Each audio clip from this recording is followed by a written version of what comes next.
পানির বদলে নলকূপ থেকে বের হচ্ছে গ্যাস আর দিয়াশলাই ধরাতেই জ্বলে উঠছে আগুন। এমন ঘটনা ঘিরে নোয়াখালীর চাটখিলে তৈরি হয়েছে চাঞ্চল্য ও আতঙ্ক। স্থানীয়রা বলছেন, কয়েক সপ্তাহ ধরেই নলকূপের পানিতে পাওয়া যাচ্ছিল গ্যাসের তীব্র গন্ধ। পরে আগুন জ্বলতে দেখেই বিষয়টি ছড়িয়ে পড়ে চারিদিকে। বিস্তারিত হাসিব আল আমিনের পাঠানো রিপোর্টে। নোয়াখালীর চাটখিল উপজেলার রামনারায়ণপুর ইউনিয়নের বৈকুণ্ঠ গ্রামের এই নলকূপ নিয়ে এই নলকূপ ঘিরেই এখন কৌতূহলী মানুষের ভিড়। পানি তুলতেই বের হচ্ছে গ্যাস আর আগুনের সংস্পর্শে আসতেই জ্বলে উঠছে শিখা। চোখের সামনে নলকূপের মুখে দাউ দাউ করে জ্বলতে থাকা আগুন এখন স্থানীয়দের বিস্ময়ের পাশাপাশি বাড়িয়ে তুলছে শঙ্কাও। রাত্রের বেলা ঘড়ঘড় ঘড়ঘড় করে একটা শব্দ হচ্ছে।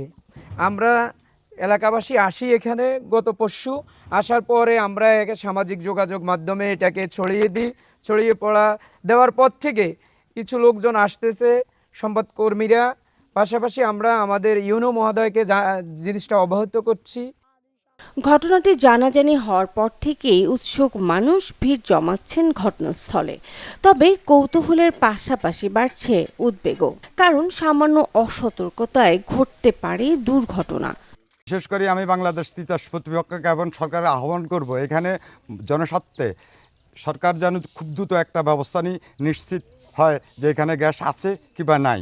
তাতে মানুষের আতঙ্ক এবং বিভ্রান্তি দূর হবে। তার কারণে সরকার যত দ্রুত এখানে একটা ব্যবস্থা নেওয়া হোক।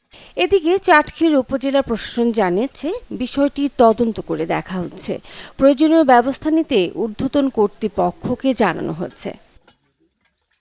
এই বিষয়টা অবগত আছে এবং আমরা ঊর্ধ্বতন কর্তৃপক্ষকে চিঠির মাধ্যমে জানিয়েছি যে প্রয়োজনীয় ব্যবস্থা নেওয়ার জন্য, যাতে এটা তো যেহেতু আমাদের গ্যাসটা আমাদের দেশের একটা জাতীয় সম্পদ, যদি এটাকে আমরা পাইপলাইনের মাধ্যমে এটা কাজে লাগাতে পারি, যেহেতু অনেক জায়গায় গ্যাসের সংকট হচ্ছে, তো সেক্ষেত্রে আমরা উপজেলা প্রশাসন পুরোপুরি সহযোগিতা করব। তো আমরা আশা করি যে আমরা যে ঊর্ধ্বতন কর্তৃপক্ষকে জানিয়েছি তারা আশা করি খুব দ্রুত এই বিষয়টা নিয়ে ব্যবস্থা নেবে। বিশেষজ্ঞদের মতে, দেশের দক্ষিণ পূর্বাঞ্চলের কিছু এলাকায় ভূগর্ভের জৈব স্তর থেকে মিথেন জাতীয় গ্যাস বের হওয়ার ঘটনা নতুন নয়। নোয়াখালী ভোলা অঞ্চলে এর আগেও এমন ঘটনার তথ্য পাওয়া গেছে। তবে স্থানীয়দের নিরাপত্তার স্বার্থে দ্রুত বৈজ্ঞানিক তদন্তের মাধ্যমে এর প্রকৃত কারণ উদ্ঘাটনের দাবি জানিয়েছেন এলাকাবাসী।